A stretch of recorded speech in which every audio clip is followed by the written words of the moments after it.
Boa noite, Guilherme. Boa noite, pessoal que está aqui na audiência.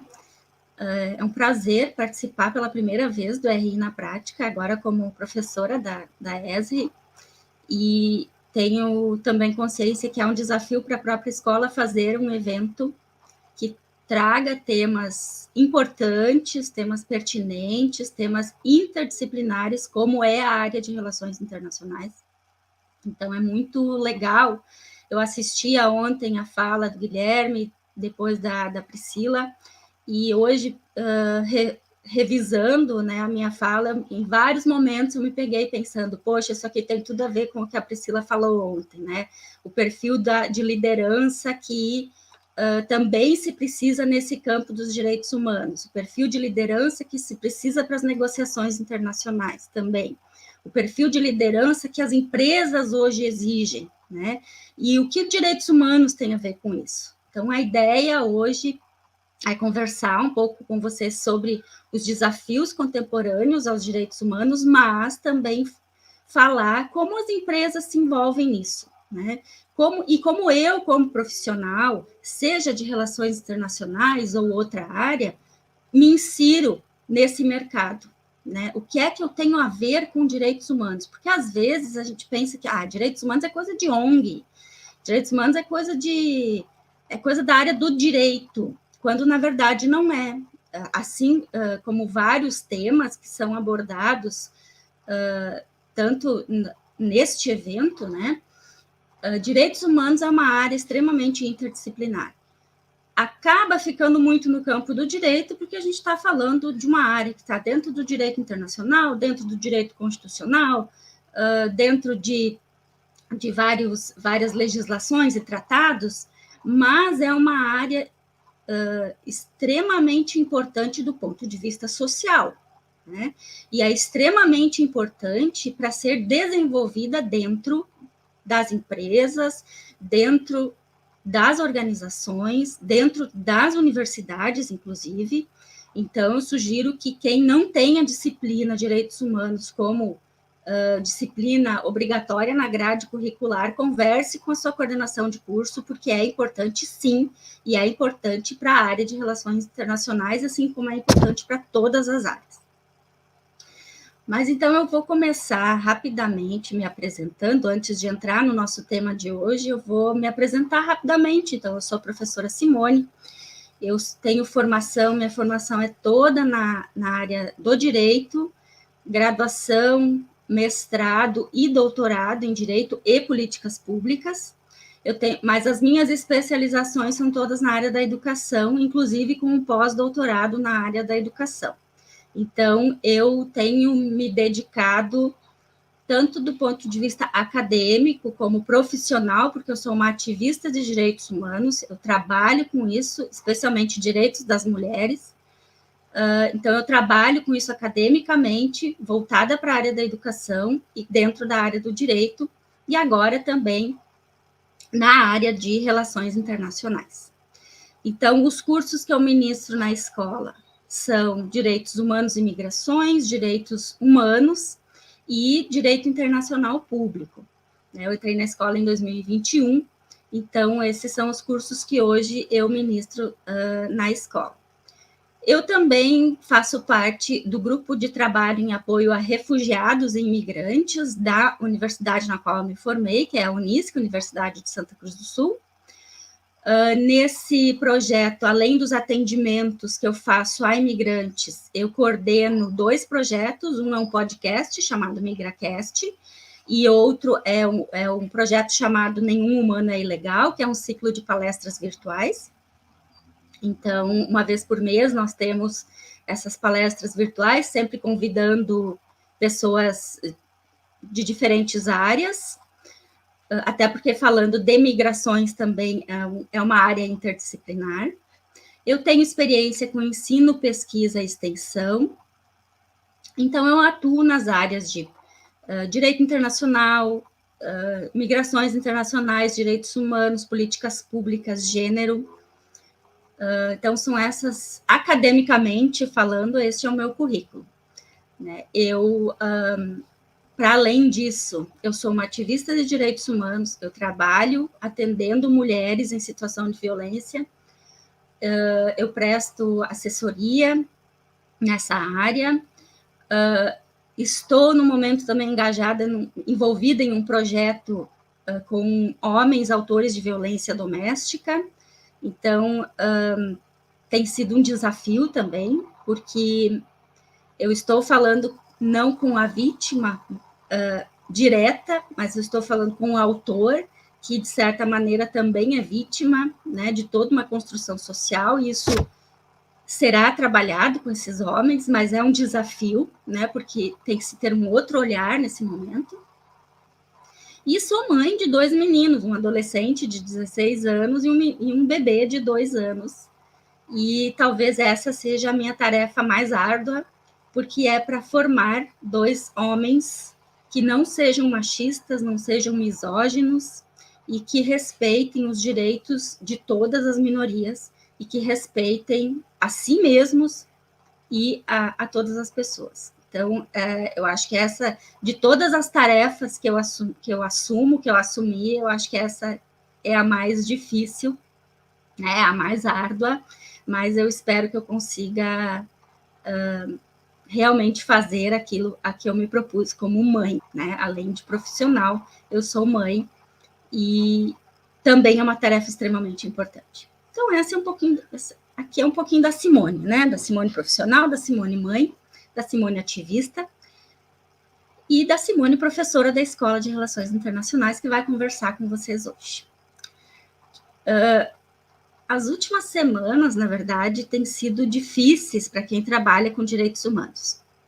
E aí, inclusive, nos últimos dias, eu me afastei das redes sociais, porque acaba sendo um ambiente bastante tóxico, em um momento muito complicado, onde diversos direitos são questionados, retirados, vilipendiados.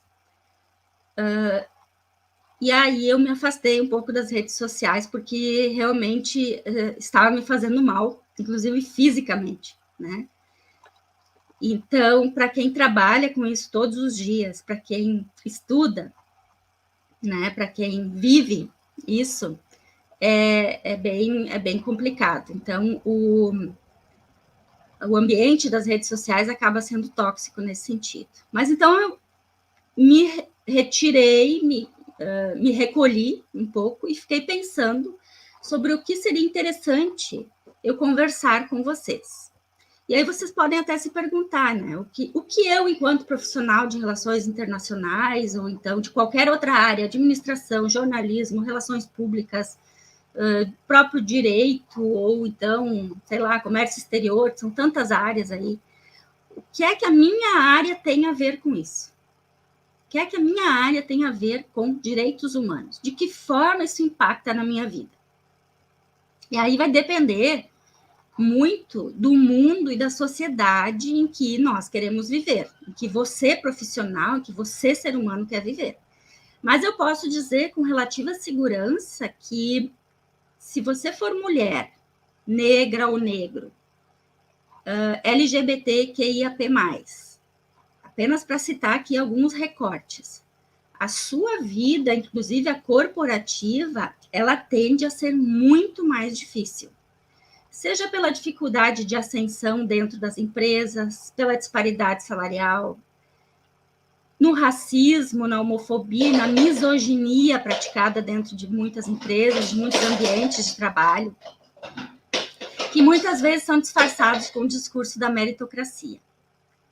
Então, direitos humanos, sim, tem tudo a ver com a nossa vida. Basta nós prestarmos atenção, olharmos ao redor e pensarmos, o que é que a gente pensa, então, quando ouve direitos humanos? Direitos humanos, sim, impactam cotidianamente, diariamente, as nossas vidas. E aí, é preciso pensar que o mundo mudou significativamente desde o estabelecimento de um sistema jurídico internacional de direitos humanos, né, que não fica mais restrito ao ambiente do Estado, né? Hoje, direito internacional dos direitos humanos é um ramo autônomo dentro do direito internacional. Então, acadêmicos e profissionais nesta área lidam com desafios que costumam escapar daquilo que é comum quando se estuda a teoria dos direitos humanos, que é a relação Estado-cidadão ou a relação vítima-perpetrador, né, de ataques aos direitos humanos.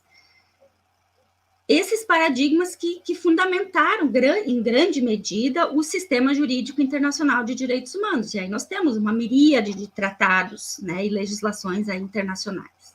Muitos desses desafios, como mudanças climáticas, desigualdade econômica, vigilância digital, migração em massa, não ficam mais confinados dentro das fronteiras dos Estados-nação. Então, não são mais temas que são discutidos única e exclusivamente dentro de um único país, mas elas ganham repercussão internacional e entram nesse arcabouço de discussão do direito internacional dos direitos humanos.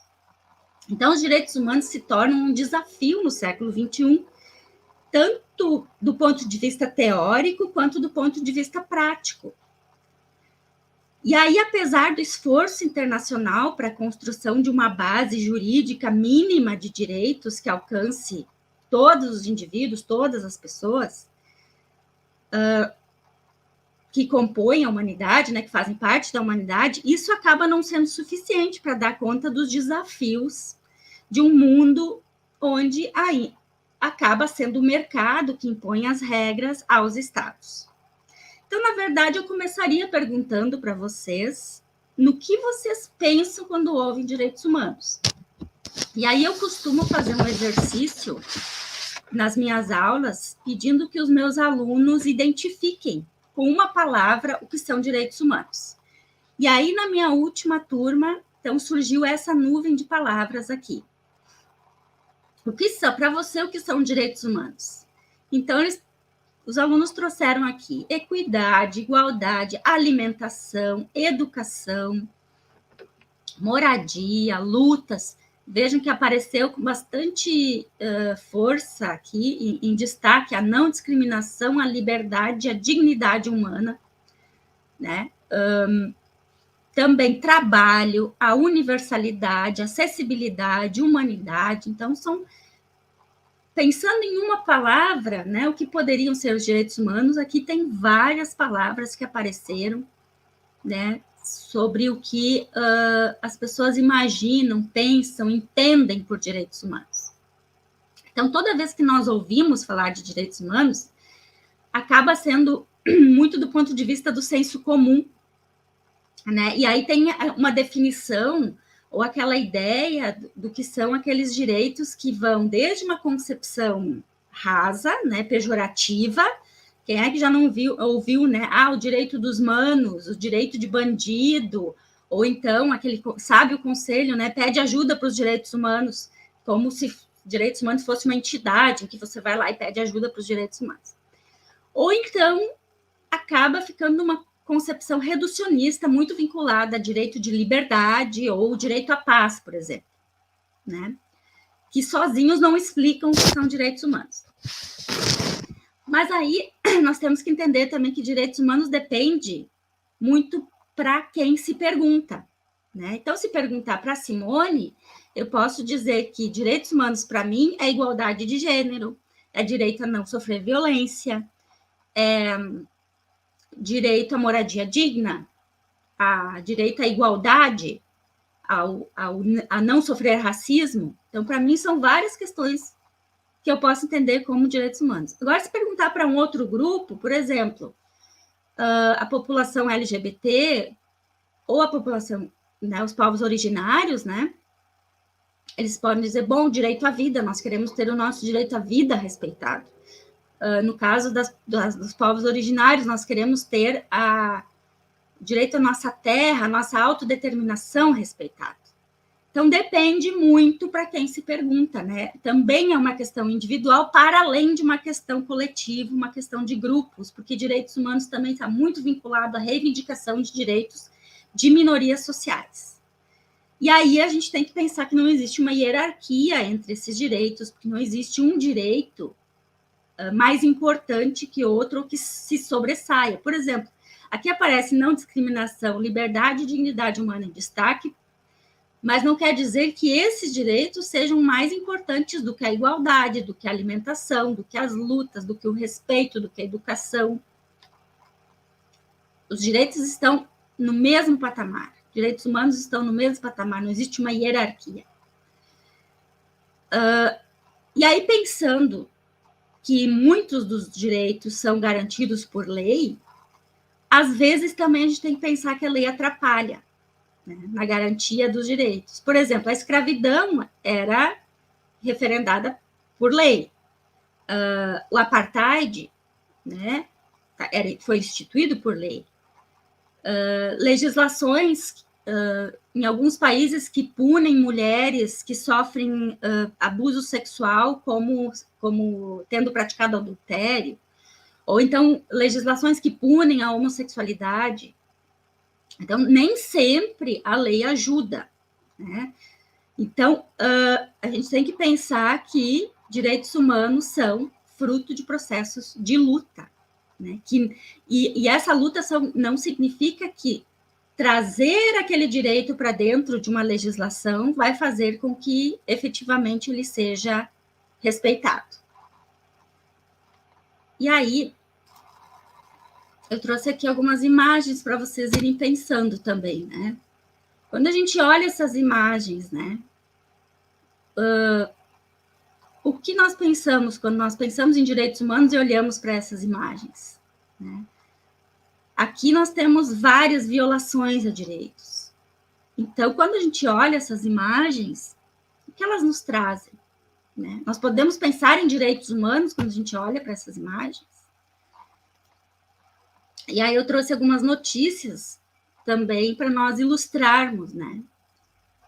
Essa questão dos direitos vilipendiados, né? Dos direitos violados. A Suprema Corte dos Estados Unidos derrubou a decisão que garante o aborto, que já tinha aí 49 anos. Né? Para um país que se orgulha de ter a liberdade como principal direito, direito mais fundamental do país, é curioso que a Suprema Corte tome essa decisão, que faz com que o Estado tenha o direito de legislar sobre os corpos das mulheres.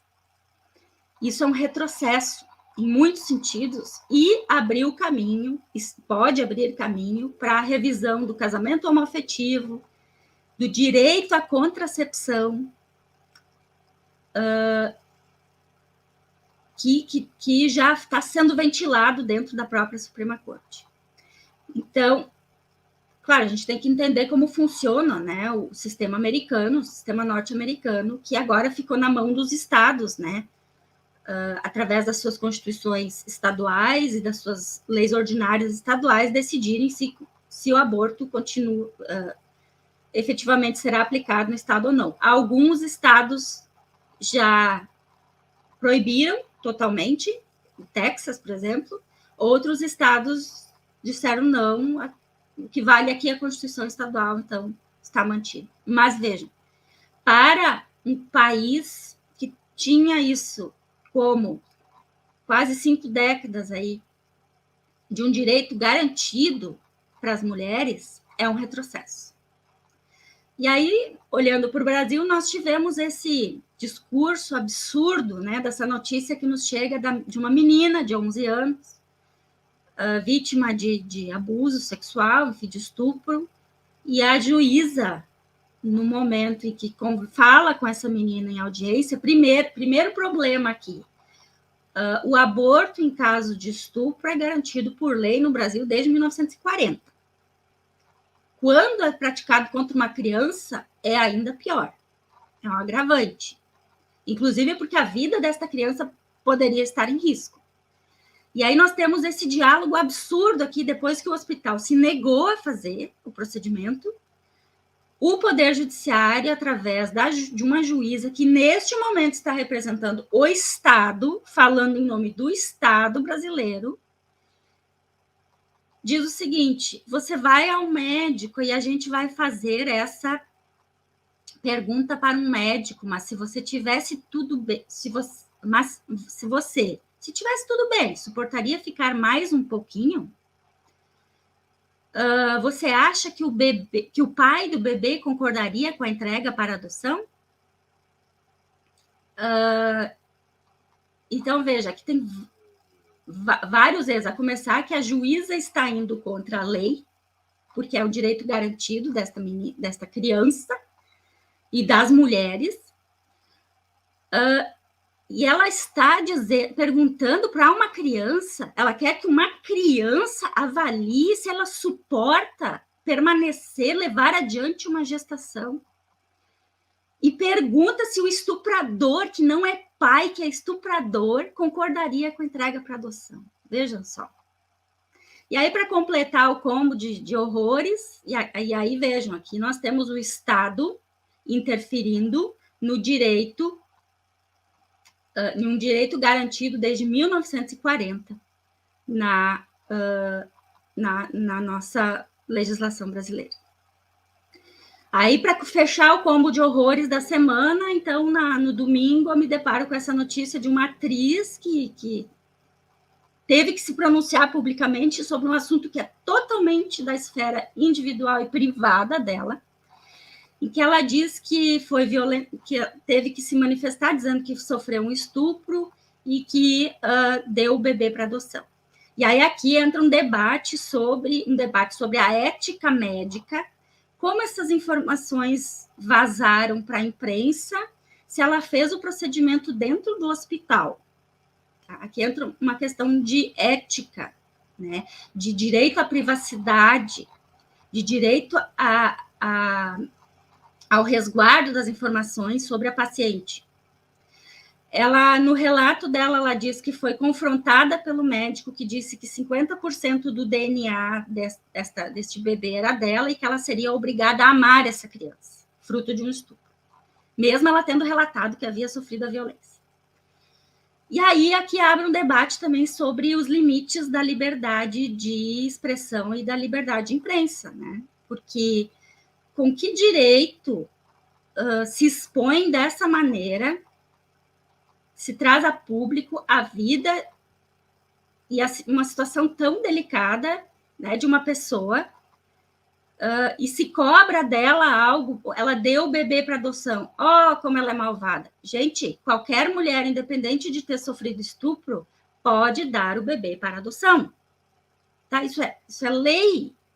Se eu não quiser, se eu gerar um bebê e não quiser o bebê, eu posso dar para...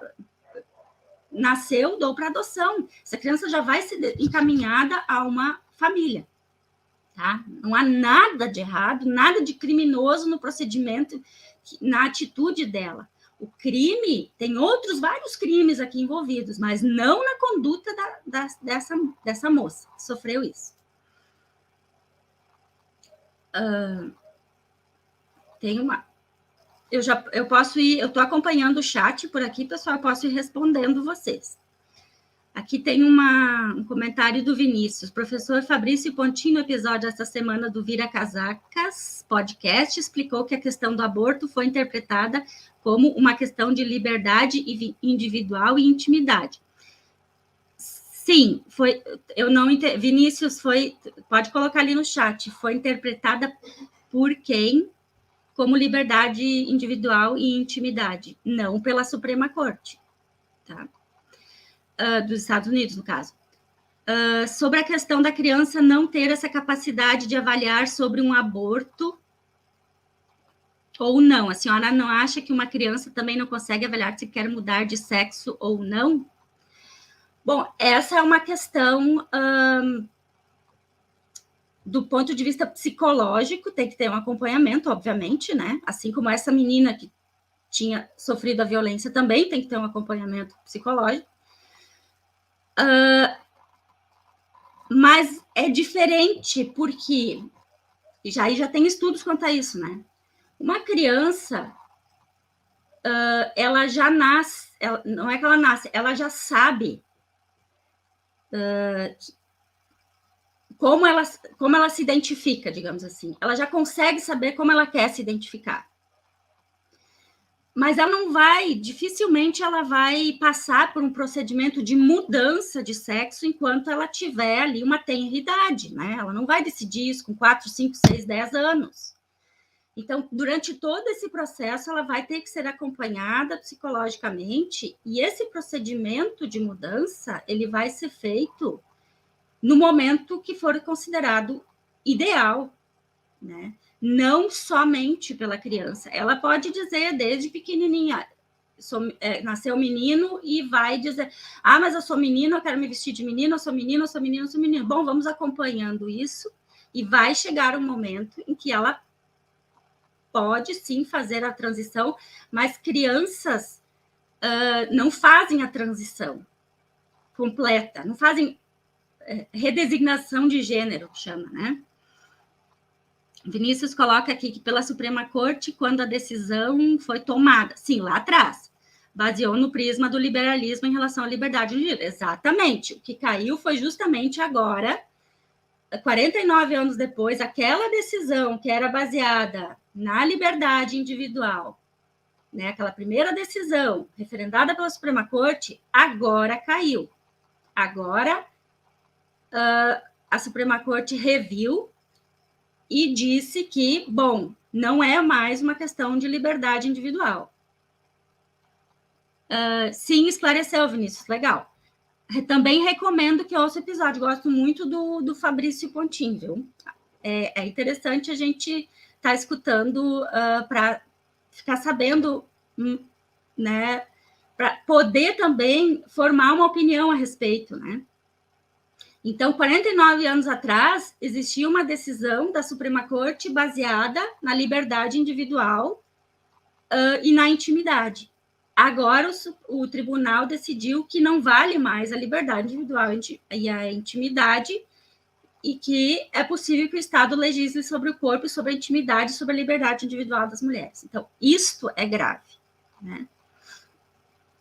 E aí, olhando um pouco mais para o mundo, também pensando na liberdade religiosa. Liberdade religiosa, direito de escolher a sua religião, de professar uma religião, é um direito humano. O pentecostalismo está se tornando a nova religião dos pobres do mundo.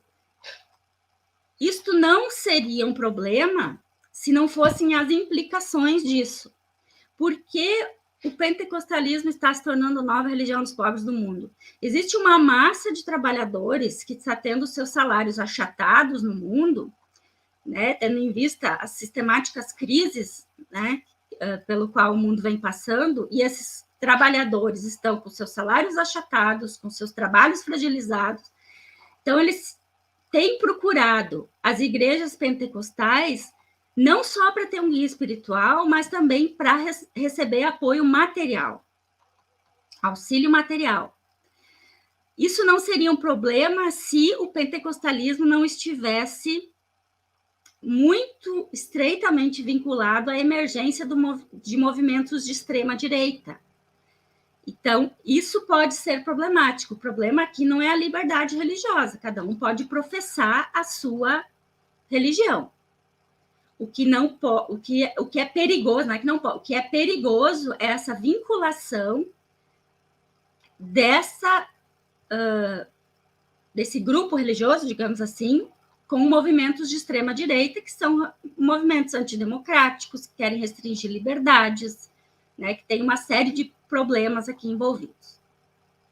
E aí, nós temos aqui também, por exemplo, a crítica do Biden às violações de direitos humanos em campos de detenção chineses.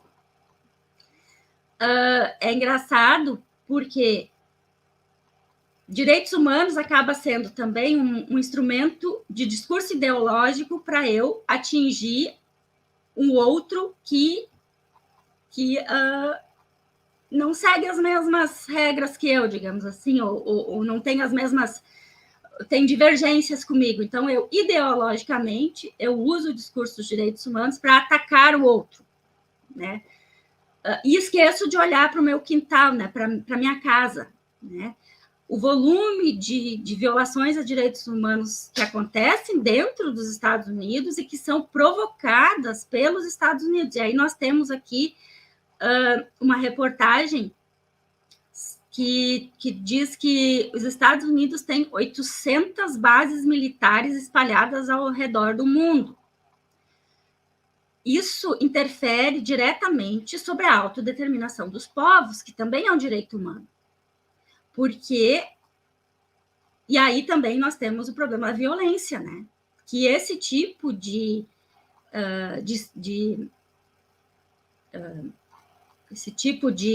enfim, de arranjo militar pode causar nos diferentes lugares em que se encontra, são 800 bases militares, que pode causar, ao invés de segurança, certa insegurança e instabilidade nas regiões. Então, aqui nós estamos falando de, né, autodeterminação dos povos. E aí, uma vez o Rafael Correa disse que se a preocupação dos Estados Unidos, né, é tão grande com relação à segurança e por isso que precisa ter a manutenção das bases militares, não teria problema ter bases militares do Equador, por exemplo, dentro dos Estados Unidos. Obviamente que ele falou isso como uma piada, né, fazendo uma ironia. Mas, enfim. E aí nós temos também, né, o cenário brasileiro, em que, recentemente, nós tivemos duas pessoas, né, um indigenista e um jornalista europeu, que foram brutalmente assassinados.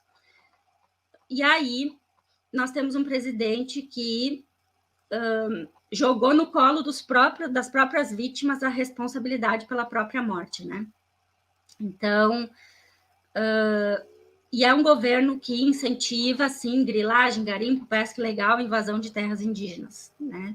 Quem trabalha naquela região tem relatado a fragilização da proteção aos povos originários e aos povos ribeirinhos que vivem naquela região, né? Então, aqui nós temos uma série de direitos que estão sendo atacados, não só no Brasil, mas ao redor do mundo. Eu trouxe só alguns exemplos das notícias, né, numa rápida olhada que a gente vai catando, né? Mas eu queria rapidamente com vocês fazer aqui, desculpa, Vinícius, eu não tinha visto aqui. Você pode andar com uma arma de forma ostensiva em público, considerado um direito protegido pela Constituição. Sim, no Texas as pessoas andam armadas tranquilamente. Aliás, essa semana, aqui no Brasil, teve um senhor que foi fazer uma ressonância magnética e ele estava armado, uma arma na cintura. E os bombeiros tiveram que ser chamados para retirar a arma de dentro da máquina, lá do equipamento de fazer a ressonância. Uma coisa totalmente absurda, gente. Enfim, né? Mas não é o caso do Brasil, está se querendo caminhar para esse lado, assim, para essa liberdade total de eu ter o direito de andar armado, e aí acontece esse tipo de coisa pitoresca, né, que acontece no Brasil.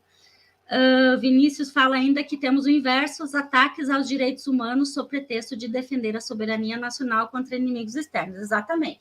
Sabe aquele discurso de vamos levar democracia e direitos humanos para essas nações selvagens? E aí a gente sabe o que acontece, né? Mas, rapidamente, eu queria repassar um pouco com vocês o desenvolvimento histórico do que hoje nós chamamos de direitos humanos. Por que é importante fazer isso? Porque nós temos que ter em mente que direitos humanos não é uma coisa que nasce do nada e que é fruto, sim, de um desenvolvimento histórico e que são questões diferentes em determinados momentos históricos. Então, é um crescente, né, de direitos. Não há como falar de direitos humanos sem dar uma olhada para a história, né? Porque ela caminha junto com o desenvolvimento da humanidade. E aí, percorrendo diferentes períodos históricos, nós poderíamos iniciar falando de direitos humanos já em 600 a.C., quando a filosofia e a razão começam a ocupar o lugar dos mitos. Então, aqui o ser humano começa a entrar a partir do uso da razão em um cenário em que ele tenha consciência de que ele é um sujeito de direitos já em 600 a.C. Para quem tem curiosidade mais para saber sobre essa evolução histórica, mais nos pormenores, leia o livro do Fábio Conder Comparato, do professor Fábio Conder Comparato, A Evolução Histórica dos Direitos Humanos. Tá? Inclusive, eu indiquei ele, está lá no blog da ESE, se eu não me engano. Inclusive, o professor Comparato vai dizer que o desenvolvimento das instituições de defesa da dignidade humana se desenvolve em 3 campos, que é a religião, a filosofia e a ciência. E aí, gradativamente, uma foi talvez não substituindo totalmente, mas trazendo elementos novos, digamos assim. Outras explicações no campo da racionalidade para explicar a centralidade do homem nesse mundo, né? E a necessidade de um conjunto de valores e normas de proteção dessa dignidade. E aí esse período de 600 a 480 a.C., ele é chamado de período axial. E foi aí que o professor Comparato vai dizer que pela primeira vez na história o ser humano passa a ser considerado como um ser humano dotado de igualdade, de razão, mesmo diante das suas diferenças de sexo, diferenças de raça, de religião e de costumes sociais. Mas o embrião do Estado de Direito, ele surge com a democracia ateniense, que se fundava no princípio da superioridade da lei e da participação ativa dos cidadãos nas funções de governo. Mas aí a gente tem que pensar quem eram esses cidadãos, né? Que eram homens de posses, excluídas aqui as mulheres, os escravos, porque escravo não era pessoa, era objeto, né? E outros trabalhadores. Então, o cidadão na democracia ateniense, capaz de participar das decisões do governo, tinha um perfil. E já na Idade Média, com a edição da Carta Magna, lá em 1215, na Inglaterra, existe a tentativa aqui de limitação de poder real, né? Limitação do poder do rei. E aí o rei, então, a partir da edição da Carta Magna, ele se compromete a garantir algumas liberdades, mas também para determinados grupos, né? Que eram os barões feudais na época. Então, veja, o valor aqui defendido como um embrião dos direitos humanos é a liberdade. Mas uma liberdade específica para determinados grupos, para determinados segmentos sociais, né? Os estratos superiores da sociedade. De qualquer forma, as principais disposições da Carta Magna vão apontar para uma futura evolução dos direitos fundamentais. Então, não se pode desconsiderar esse como sendo um documento importante também, que pela primeira vez vai falar em liberdade, né? Em 1679, surge o habeas corpus, que é, inclusive, um instituto que continua até hoje, né? Ele vigorou no tempo e foi se aperfeiçoando e continua vigorando. E ele nasce como um instrumento de contenção do poder e do arbítrio que existiam em relação às prisões na época. O habeas corpus vai consagrar o princípio da liberdade individual, determinando, então, que o cidadão que fosse acusado, ele não mais ficasse à mercê da justiça praticada pelos nobres ou pelo rei. Ele deveria, então, imediatamente ser levado a um julgamento público, né? Então, isso foi uma grande conquista para a época.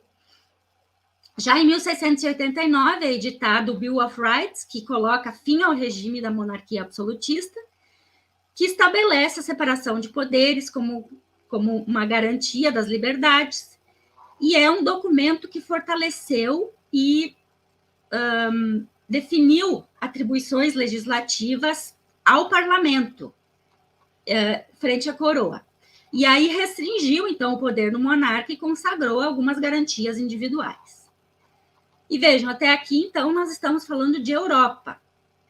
Lá em 1776, nos Estados Unidos, que era colônia inglesa, é publicada a Declaração do Bom Povo da Virgínia, que é considerada a primeira declaração de direitos moderna, que serviu de base para a Declaração de Independência Americana. E essa declaração proclamou, então, o direito à vida, o direito à liberdade E interessante, a busca pela felicidade estava nessa declaração.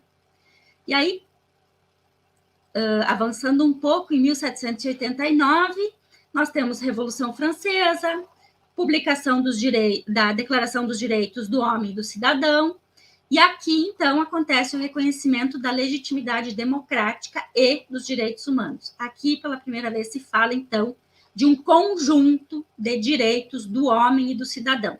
A Olympe de Gouges que participou de todo o processo da Revolução Francesa, vai escrever a Declaração dos Direitos da Mulher e da Cidadã, né? Porque homem, cidadão. E aí depois nós vamos ver que a Declaração Universal dos Direitos Humanos, ela nasceu como Declaração Universal dos Direitos do Homem.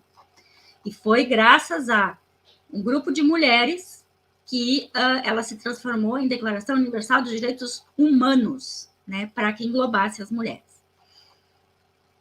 Então, aqui, com a Revolução Francesa, é instaurada, então, a separação do Estado da Igreja, a proclamação de um Estado secular, a participação popular na administração do Estado, liberdade de imprensa, a igualdade de todos perante a lei, educação pública, abolição da tortura, mas principalmente os direitos civis e políticos, os direitos de igualdade, os direitos de liberdade e os direitos de fraternidade, né, que são os direitos coletivos, como sendo aquele conjunto de princípios que deveria guiar a vida de todos os seres humanos.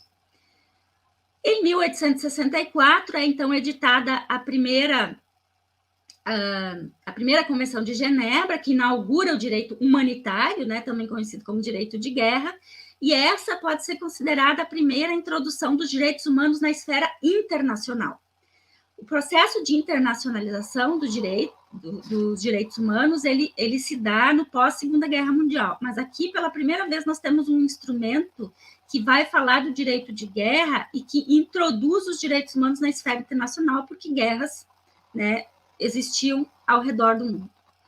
Então, dando um salto na história, em 1945 é criada a ONU, né, a Organização das Nações Unidas, com adesão de 51 países, entre eles o Brasil, e a ideia aqui era organizar o futuro das relações internacionais através de um conjunto de ideias e de países que tinham um objetivo comum. Em 48, nós temos a edição da Declaração Universal dos Direitos Humanos, que foi o primeiro momento, então, em que os países se uniram para criar um documento com o qual todos concordassem, né? Que teve como impulsionador ético justamente a Segunda Guerra Mundial.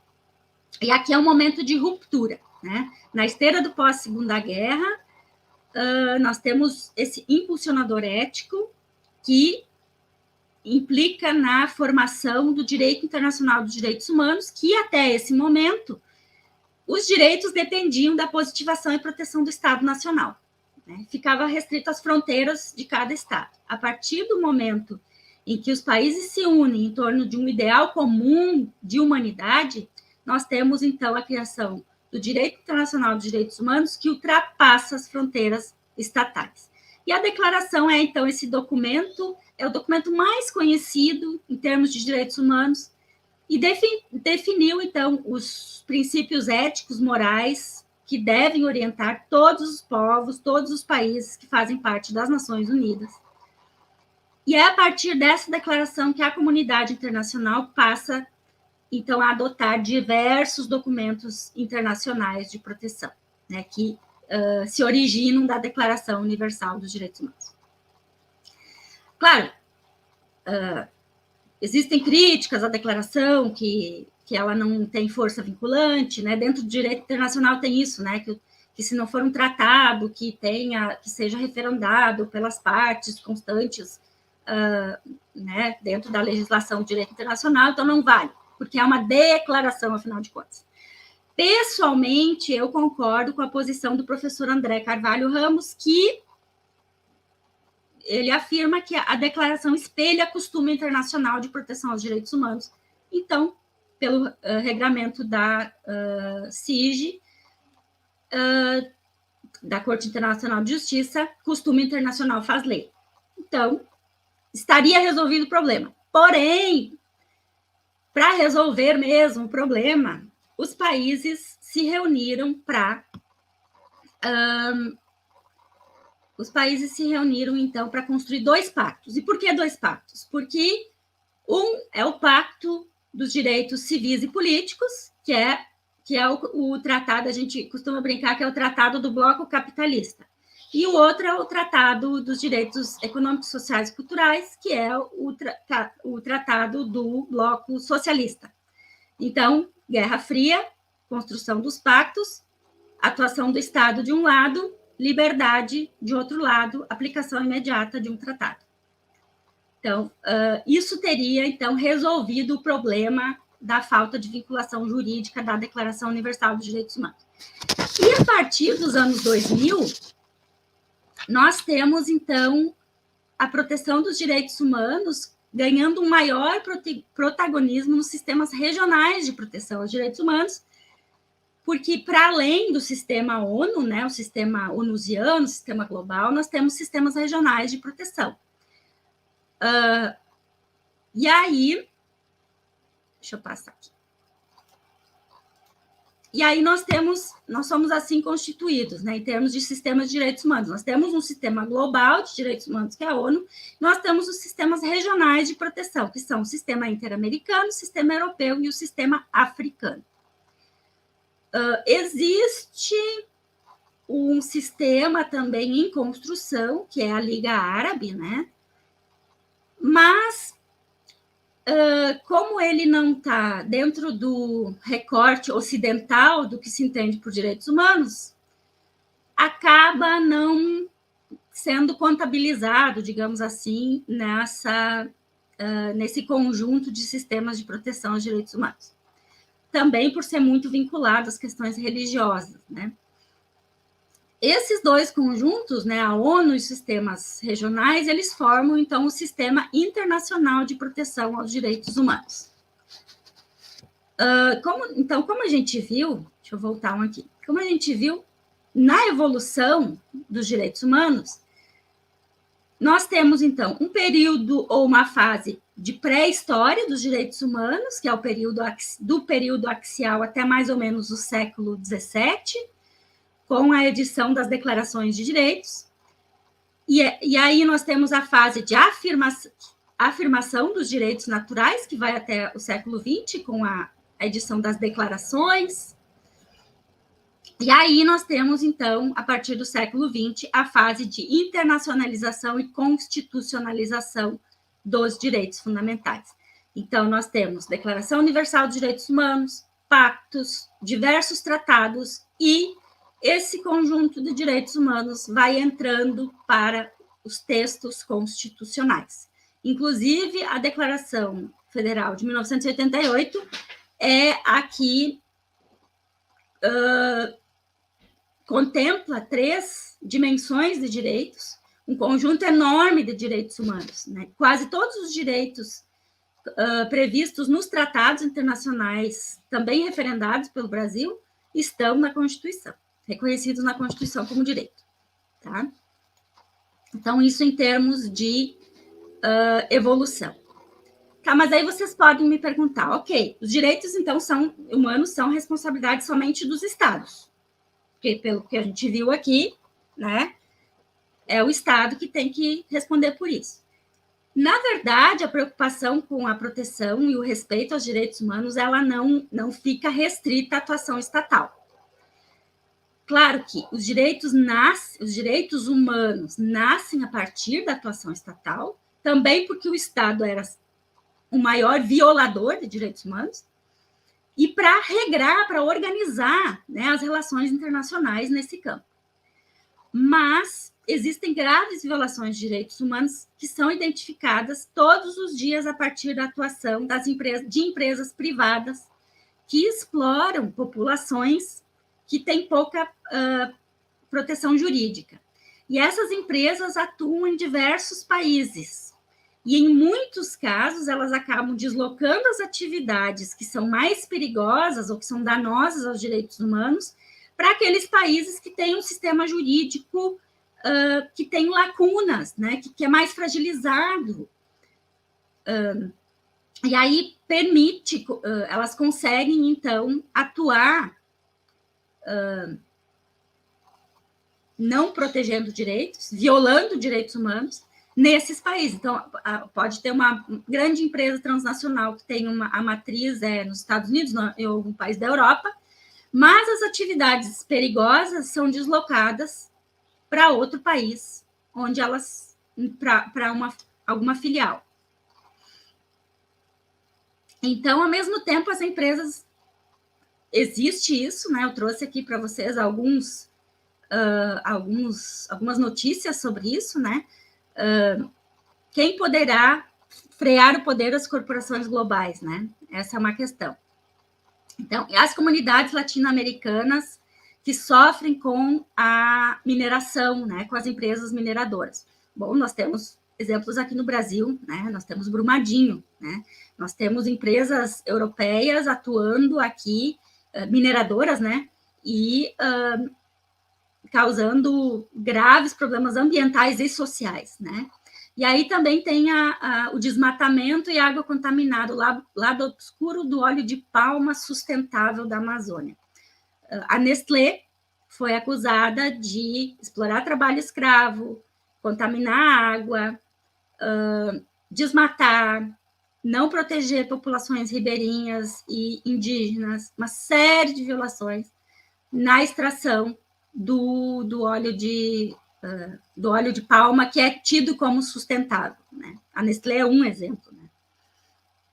Então, nós temos aí uma série de problemas. Por outro lado, nós temos também empresas que têm demonstrado preocupação com o debate sobre diversidade e inclusão dentro das empresas.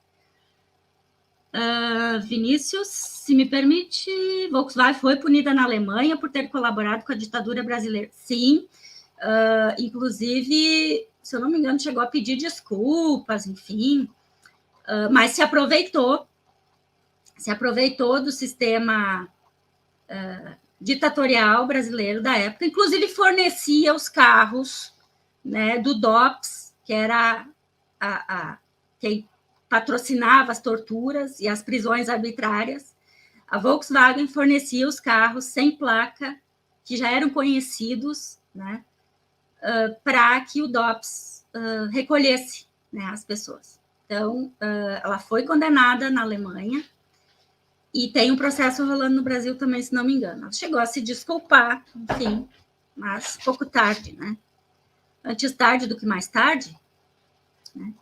Enfim, mas existe, então, uma preocupação de algumas empresas, sim, e aí pensando nas falas de ontem, né?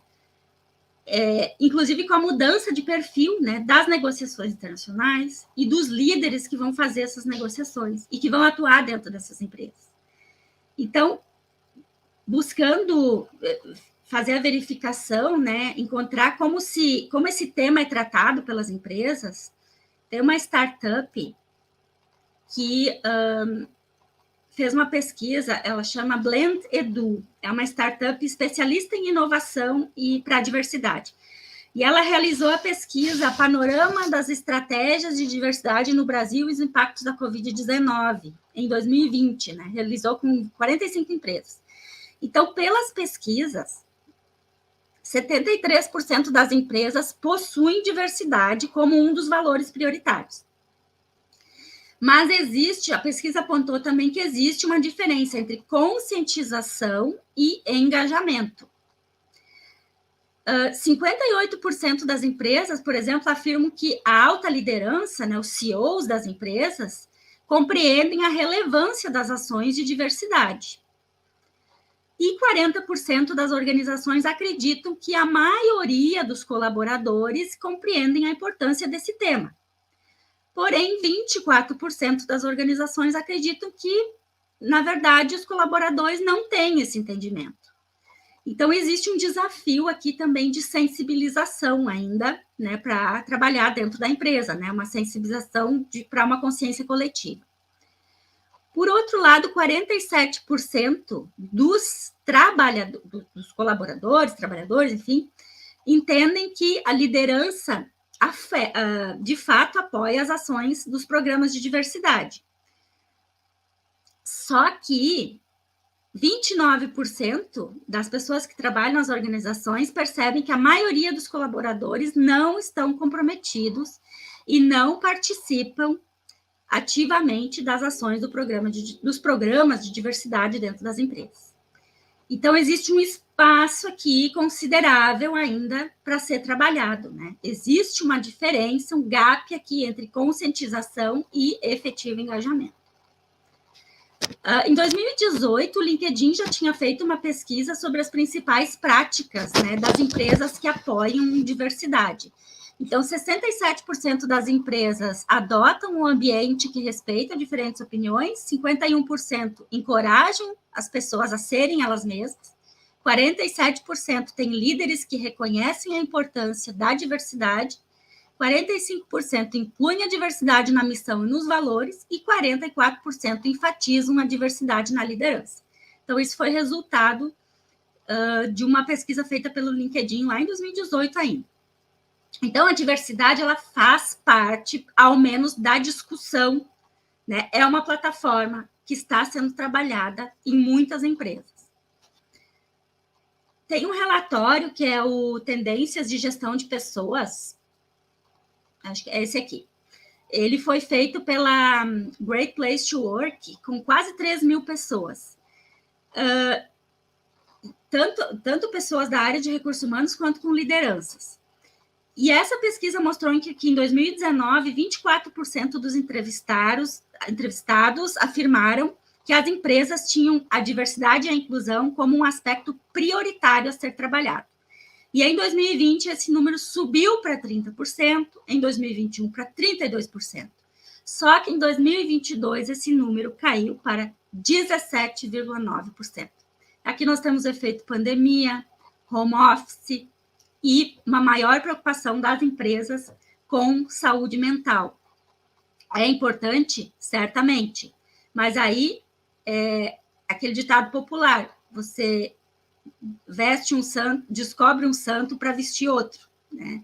Então, fica aqui uma lacuna nos processos de inclusão e diversidade dentro das empresas. E aí, entre os desafios citados, o engajamento na liderança, né, foi apontado como maior. Então, os CEOs, os altos cargos da administração das empresas têm que estar mais engajados. E os processos de recrutamento e seleção que não são inclusivos, eles deveriam ser mais inclusivos. Isso foi apontado como um desafio a ser vencido, né, dentro das empresas. E aí, com relação a essa decisão recente do aborto, né, da Suprema Corte dos Estados Unidos, várias empresas, em seguida, se manifestaram contrárias à decisão, decepcionadas, enfim, entendendo como um retrocesso e afirmando que dentro dessas empresas existe a garantia, né, os planos de saúde contemplam os direitos sexuais e reprodutivos das mulheres e que as funcionárias que quiserem ir para outro estado onde é permitido realizar o aborto, a empresa vai custear esse deslocamento e o procedimento se precisar.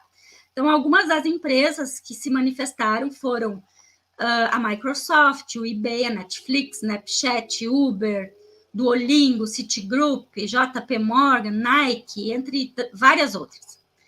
E aí, interessante, uma matéria que foi publicada no The New York Times, intitulada As empresas estão mais vocais do que nunca em questões sociais, não sobre o aborto.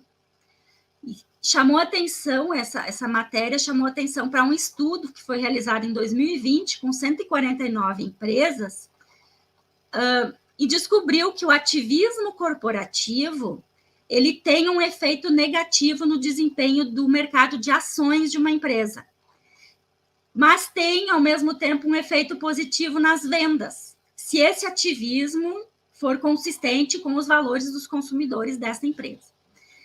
Então, aqui tem uma decisão difícil para as empresas também, né? Tanto engajar quanto decidir não engajar, tem um preço, né? Por isso, algumas empresas, depois dessa decisão específica sobre o aborto, alertaram os funcionários de que tudo bem, nós vamos manter a nossa política de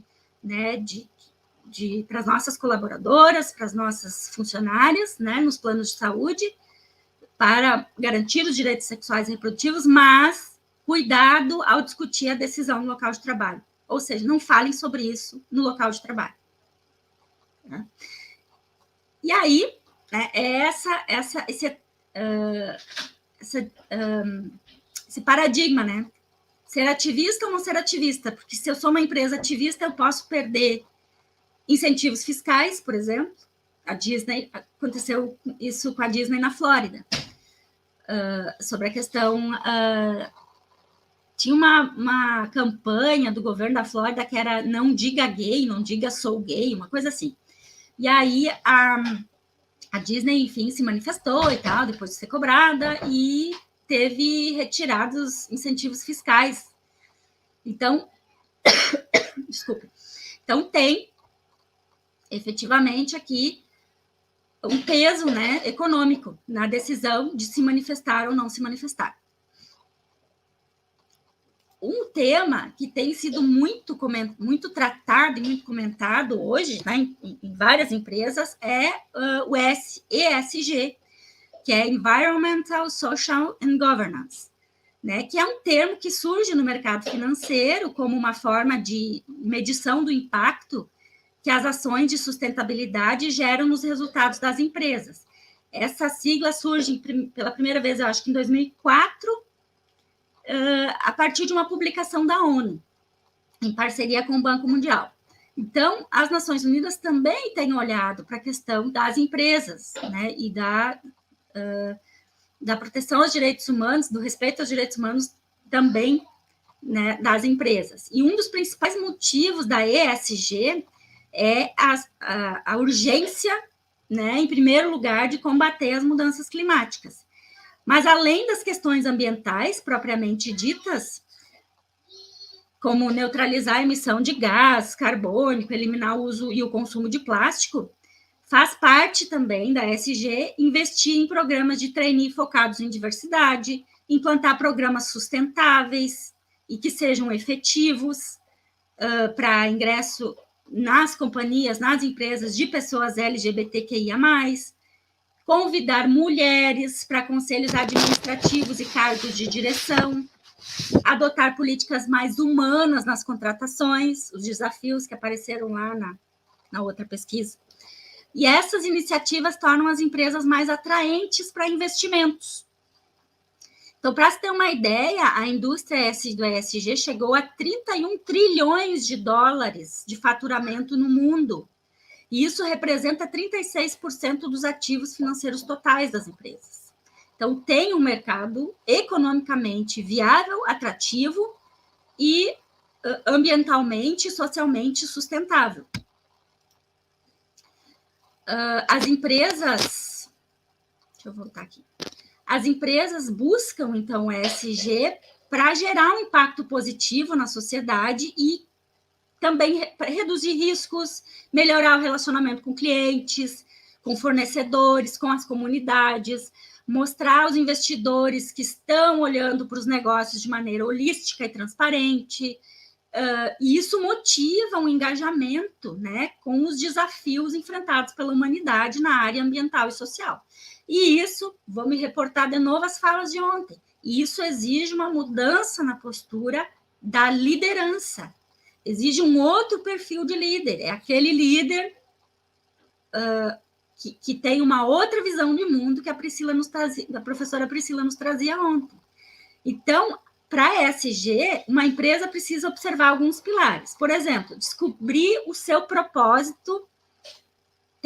A empresa tem que ter um propósito, que não pode ser somente o lucro. E como a atuação dessa empresa, melhora a sociedade. Então, a empresa tem que se perguntar, se eu deixar de existir hoje, que falta eu vou fazer enquanto empresa? Eu vou fazer falta? Se eu fizer falta, então eu não preciso existir. Então, desculpem, eu estou com um pouquinho de dor de garganta. Outro pilar também é fazer o levantamento das emissões de gás, né, em todos os níveis e definir, então, metas concretas de redução alinhadas com as melhores práticas. investir no relacionamento com clientes, com fornecedores e com a comunidade. Então, ter um relacionamento, investir no relacionamento com os stakeholders, não só no consumidor final, mas em toda a cadeia produtiva. Abrir canais de diálogo, mapear os problemas em cada um desses canais. Por exemplo, eu posso ter um fornecedor para a minha empresa que tem trabalho escravo lá na ponta. Eu, enquanto empresa, quero ter o meu nome vinculado à exploração do trabalho escravo ou ao desmatamento, e aí tem um público consumidor também que vai cobrar isso, né? Aconteceu com a Zara, por exemplo, que foi acusada de ter trabalho escravo lá na produção das peças. E aí também implementar políticas de governança e transparência que sejam claras e que sejam objetivas, né? Não pode ser uma coisa inalcançável ou inatingível, né? E aí nós temos também essa preocupação das Nações Unidas com as empresas e direitos humanos que surgiram, que foram materializadas em um relatório na verdade, um conjunto de princípios para empresas e direitos humanos. Então, em junho de 2011, o Conselho de Direitos Humanos da ONU aprova esses princípios, esse conjunto de princípios, né? Princípios orientadores sobre empresas e direitos humanos. São 31 princípios que surgem como resultado de 6 anos de trabalho e se alicerçam em 3 pilares: proteger, respeitar e reparar. Proteger é a proteção aos direitos humanos como sendo uma obrigação do Estado, então o Estado tem que ser vigilante também sobre as empresas, porque à medida que uma empresa não protege direitos humanos, viola direitos humanos e o Estado não pune, ele não está protegendo direitos humanos, então a responsabilidade acaba sendo do Estado também. Respeitar é a responsabilidade das empresas de respeitar direitos humanos. E reparar é a necessidade de existência de recursos adequados e eficazes em caso de descumprimento dos direitos pelas empresas. Então, esses princípios são um conjunto de regras que são internacionalmente aceitas para que as empresas previnam graves violações a direitos humanos e que protejam pessoas em situação de vulnerabilidade nas suas cadeias de produção e distribuição, né? Não é só numa ponta, num local ou no outro, é em toda a cadeia produtiva e de distribuição. E o problema é que são princípios de adesão voluntária, né? E aí, desde 2012, as Nações Unidas vêm tentando mobilizar empresas e organizações através de um fórum específico para isso, né? O Fórum de Empresa e Direitos Humanos, que tem como intuito, então, promover o diálogo que pauta os direitos humanos. E para monitorar as ações dessas empresas e avaliar se os princípios estão sendo colocados em prática efetivamente, foi criado um grupo de trabalho sobre direitos humanos em empresas transacionais e outras empresas, que é uma equipe, né, um grupo de voluntários, de especialistas voluntários, que vai fazer esse acompanhamento, que inclusive esteve no Brasil em 2015 e divulgou um relatório sobre a usina de Belo Monte, né, sobre desastres ambientais e direitos dos povos indígenas. Então, existe sim esse acompanhamento também, não é são de adesão voluntária, sim, mas dentro das Nações Unidas existe esse acompanhamento para que efetivamente sejam colocados em prática. A gente tem que lembrar que as obrigações internacionais de direitos humanos exigem que os Estados respeitem, que os Estados protejam, que os Estados implementem os direitos humanos das pessoas que estão no seu território ou que estão sob sua jurisdição. E isso inclui o dever de proteger contra violações de direitos humanos cometidas por empresas, por exemplo, né? O Brasil, desde o 3º Programa Nacional de Direitos Humanos, lá em 2009 ainda, ele assume o compromisso de avançar com ações para aumentar a participação social nas políticas públicas de desenvolvimento que tenham grande impacto socioambiental e também para afirmar a dignidade da pessoa humana e a equidade como os fundamentos desse desenvolvimento sustentável nacional. E isso implica, então, cobrar das empresas o respeito aos direitos humanos. O primeiro esboço de incorporação dos princípios das Nações Unidas no ordenamento jurídico brasileiro aconteceu em 2018, através de um decreto-lei, que instituiu, então, as diretrizes nacionais sobre empresas de direitos humanos. Então, o Brasil avançou e transformou esse conjunto de adesão voluntária de princípios de direitos humanos de empresas em uma legislação interna. A publicação desse decreto surtiu efeito, surtiu movimentações tanto do setor empresarial quanto da sociedade civil. Claro, teve aí críticas em relação à audiência, não teve uma audiência pública que efetivamente ouvisse todas as partes interessadas, que foi meio imposto esse decreto, mas, enfim, o decreto está aí, né? O Conselho Nacional de Direitos Humanos publicou, a partir desse decreto, publica, então, uma resolução que dispõe sobre as diretrizes nacionais para uma política pública sobre direitos humanos em empresas. Então, nós estamos caminhando aí, né, nessa evolução em relação a direitos humanos em empresas. A aplicação desses princípios, por ser de natureza voluntária, não deixa, né, de chamar atenção para a importância e não deixa também de influenciar a responsabilidade das empresas com relação a direitos humanos. Inclusive, existem condenações de empresas violações de direitos humanos de empresas baseadas nos princípios orientadores. No Brasil, nos princípios orientadores, no decreto e na resolução do Conselho Nacional de Direitos Humanos. Na Europa, desde 2015, surgiram legislações que obrigam as empresas a fiscalizar o respeito aos direitos humanos nas cadeias de fornecimento. São as chamadas leis da devida diligência. Esse movimento iniciou lá na Inglaterra, com o Slavery Act, Modern Slavery Act, na Inglaterra, e acabou se espalhando por outros países da Europa e também para os Estados Unidos. E em 2021 acabou ganhando proporções que vão afetar empresas que estão, inclusive, no Brasil, né? A Alemanha, no último ano, aprovou uma legislação de devida diligência que deve entrar em vigor de forma plena a partir de 2023, que obriga as empresas alemãs a fiscalizar a cadeia de fornecedores, independente da localidade em que essas empresas estejam. Então, se tem uma empresa cuja matriz é em algum estado alemão, mas tem um fornecedor brasileiro ou em outro país, esse fornecedor e essa cadeia produtiva que está em outros países também tem que se adequar a essa legislação da devida diligência.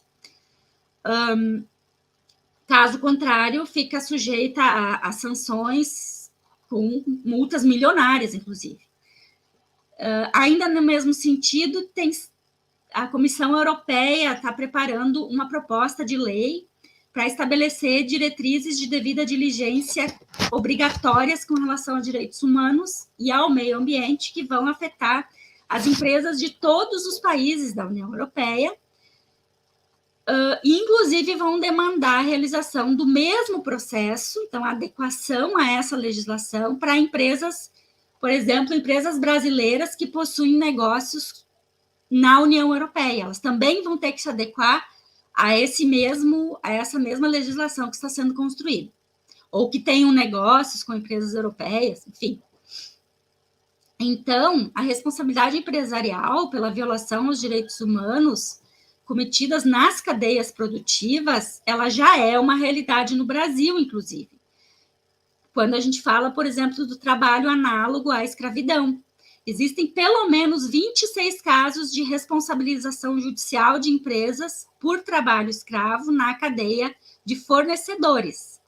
mesmo quando não há a existência do vínculo empregatício, né, entre a empresa e que foi responsabilizada e os trabalhadores, no caso, por exemplo, de uma empresa que foi terceirizada, né? Então, existem avanços nesse campo também. Mas, como nem tudo são flores, nós temos essas notícias aqui. Perdão. Bancos desembolsaram 22,5 bilhões para empresas envolvidas com desmatamento. Denúncias de violação de direitos e avanço de empresas eólicas no Rio Grande do Norte começam a ser monitoradas. Como eu disse, nem tudo são flores, ainda temos muito que avançar. Enquanto bancos desembolsam bilhões de dólares para empresas envolvidas em desmatamento e em outras violações de direitos humanos, nós temos outras empresas que avançam sobre os direitos de populações ribeirinhas, de pescadores no Rio Grande do Norte, e aqui eu trouxe só 2 exemplos, tá? Nós teríamos outros tantos, tá? E aí nós chegamos, então, aqui na parte final, aos desafios, né? Então, quais são os desafios que o mundo enfrenta hoje, né, em relação aos direitos humanos? Isso vale para estados, empresas e pessoas de forma individual. O último relatório da Anistia Internacional sobre a situação dos direitos humanos no mundo trouxe o seguinte, eu vou pedir licença para ler para vocês uma parte do relatório. Slogans ardilosos foram um mantra de 2021. Reconstruiremos melhor. Acenaram-nos também com belas promessas de um recomeço global da economia, de uma agenda global comum para pôr fim aos abusos das corporações, de uma retomada sustentável e ecológica, de uma solidariedade internacional transformadora. Mas os slogans, como se viu, pouco significaram. As promessas eram vazias e mais pessoas, com mais frequência e em mais lugares, foram deixadas à margem. E segue o relatório. Ao invés de ofertar-nos uma genuína e expressiva governança global, os líderes mundiais retiraram-se para as trincheiras dos interesses nacionais. E em lugar de proporcionar mais segurança a mais pessoas, os líderes nos levaram mais e mais à beira do precipício da insegurança e, por vezes, da guerra. Em vez de erradicar as práticas e estratégias que nos dividem, os líderes lançaram nossas nações a disputas nocivas por riquezas e recursos do planeta e ao conflito, ao invés de defenderem o princípio universal da igualdade, que está no cerne dos direitos humanos. O racismo tornou-se inerente ao funcionamento do sistema internacional. E segue. Tá? Então, esse é o resultado parcial, né, da situação dos direitos humanos no mundo, de acordo com o último relatório da Anistia Internacional. Porque isso também faz parte da evolução dos direitos humanos, né? A constituição de grupos, de instituições que monitoram, né, a situação dos direitos humanos no mundo. Então, nós temos a Anistia Internacional, nós temos a Comissão Interamericana de Direitos Humanos, nós temos o Greenpeace, nós temos tantos outros, né, tantas outras instituições. E aí nós temos aqui eu elenquei um conjunto aí de desafios, né, que nós ainda enfrentamos em pleno 2022. Por exemplo, em relação ao direito à vida. O relatório da ONU aponta quase 5 mil civis mortos na guerra da Ucrânia. Então, afronta ao direito à vida. Agora, nos últimos dias, vocês devem ter visto um caminhão com imigrantes no Texas. O motorista está preso e mortes sobem para 51. O que eu achei mais interessante nessa notícia é a declaração do presidente americano, que disse que a responsabilidade ou a culpa é dos coiotes, né, que transportam essas pessoas. Veja, não é da política restritiva, migratória dos Estados Unidos, não é do muro que está construído entre o México e os Estados Unidos. Não é da política securitária norte-americana em relação às migrações. É dos coiotes, que são consequência de tudo isso que eu acabei de falar. Tá? Mas, né? E aí, a guerra da Rússia e Ucrânia é uma guerra, né?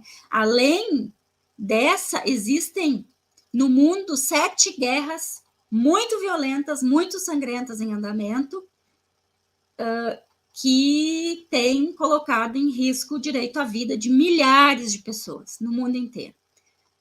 Vamos lembrar que a guerra da Síria tem mais de uma década, gente. Nós temos uma grave guerra também no Iêmen. Nós temos aí em várias regiões da África com guerras civis. Mas existe essa guerra na Ucrânia que tomou conta. Agora já está saindo dos noticiários, porque parece que até se normalizou, né? Mas é uma guerra, é uma situação que tem gerado milhões de refugiados. E aí, claro, aqui nós podemos problematizar, eu não vou ter tempo aqui, mas a gente pode problematizar enormemente, né? Essa questão dos refugiados que estão sendo acolhidos pela Polônia e por outros países ali da volta, que não receberam nenhum, ou quase nenhum, ou 0,01% de sírios, afegãos e outros países aí da África, mas agora parece que são os mais humanitários do globo, porque estão recebendo imigrantes europeus. Tá? Isso é problematização para um outro encontro. A gente pode falar só sobre as implicações dessa crise para os direitos humanos. A violência também é um desafio, né? A violência policial que mobiliza a ONU e países europeus contra o governo brasileiro, nós estamos diante de uma polícia, tanto civil quanto militar, um exército extremamente violentos. As forças de segurança pública no Brasil estão extremamente violentas e são extremamente letais. Nós tivemos a simulação de uma câmara de gás dentro de um carro da PM, aliás, da Polícia Rodoviária Federal, que matou uma pessoa. Em relação à violência contra a mulher, o Brasil tem pelo menos 7 estupros por hora, e as vítimas de até 14 anos são as maiores, né? São as em maior número. Violência contra defensores de direitos humanos, indígenas e afrodescendentes no Brasil. Aqui eu trouxe só o Brasil, mas aqui em cima tem outra notícia. Mais de 266 mil violações graves contra crianças ocorreram em áreas de conflito em todo o mundo. Crianças. Então, nós temos aí também um grupo extremamente vulnerável, fragilizado, que sofre com os conflitos armados, que sofre com a violência. E não vamos longe. A América Latina, né, é a região do país onde os defensores de direitos humanos sofrem graves ameaças, né? Países com governos que flertam com o neofascismo, exatamente, Vinícius. Um desafio também é a escravidão moderna, né? Vejam, segundo a ONU, o mundo tem tinha mais de 40 milhões de vítimas de escravidão moderna.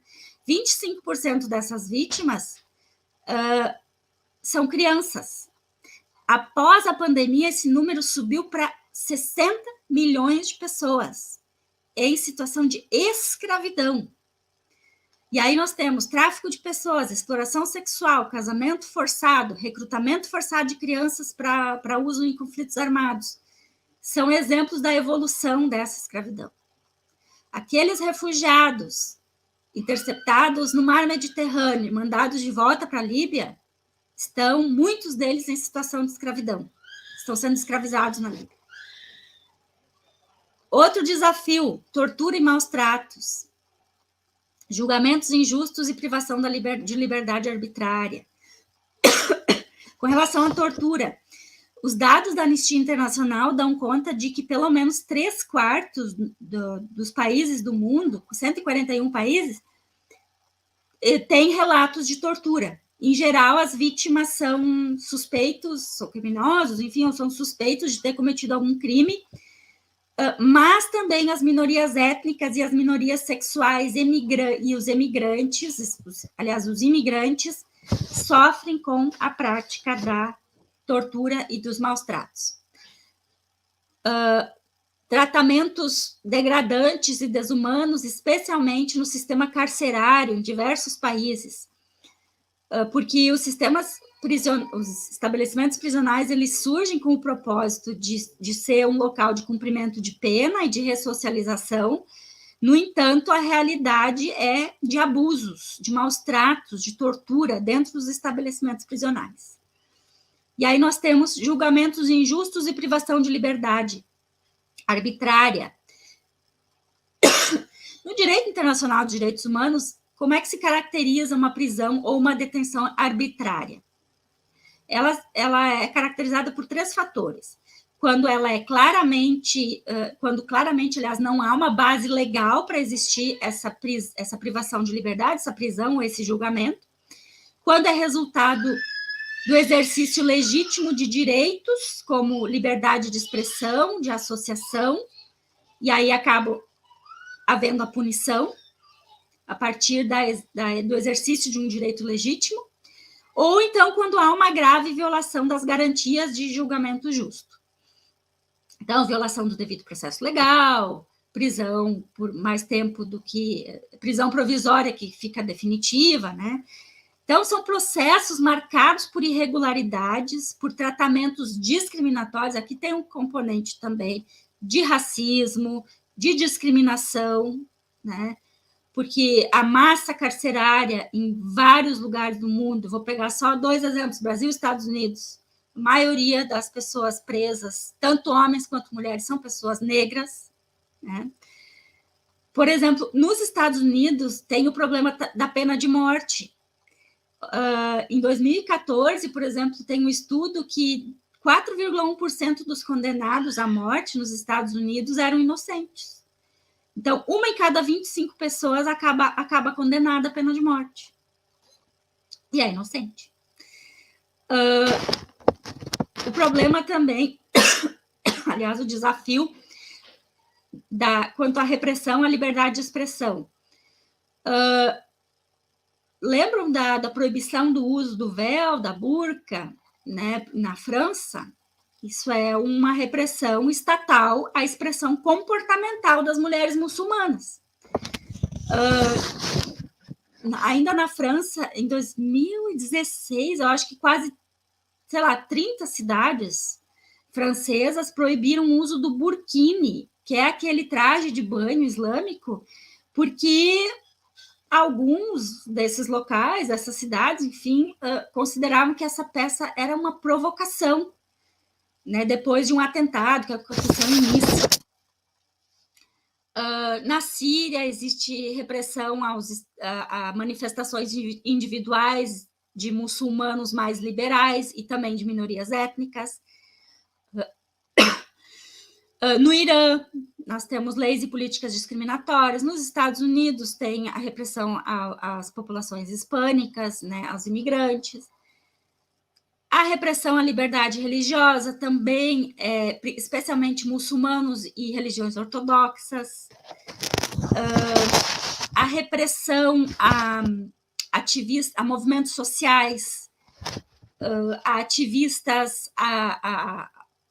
ao trabalho da imprensa, né? Então, o uso de legislação para suprimir a liberdade de associação de reunião pacífica, o uso excessivo da força quando acontecem as manifestações. O Chile presenciou isso há um tempo atrás, no Brasil também não é diferente. Então, e a repressão à liberdade de movimento, né? Que são as migrações, as políticas securitárias, a construção de muros, a criminalização da migração, né? Então, nós temos aí uma série de desafios, né, que ainda fazem parte do cotidiano, em pleno 2022, dos países, das empresas que têm que lidar com isso também, das pessoas, né, e dos líderes, né, desses líderes que o Guilherme e a Priscila falavam ontem, né, como os líderes do agora, o líder necessário para hoje vai lidar com essas questões, né? E aí nós estamos falando tanto do âmbito político quanto do âmbito corporativo, né? Então, assim, rapidamente, acho que cumpri aqui com a minha tarefa, fui respondendo vocês também, continuo à disposição, sigo à disposição, convido vocês a ficarem com o nosso próximo convidado e agradeço imensamente a oportunidade de conversar aqui com vocês.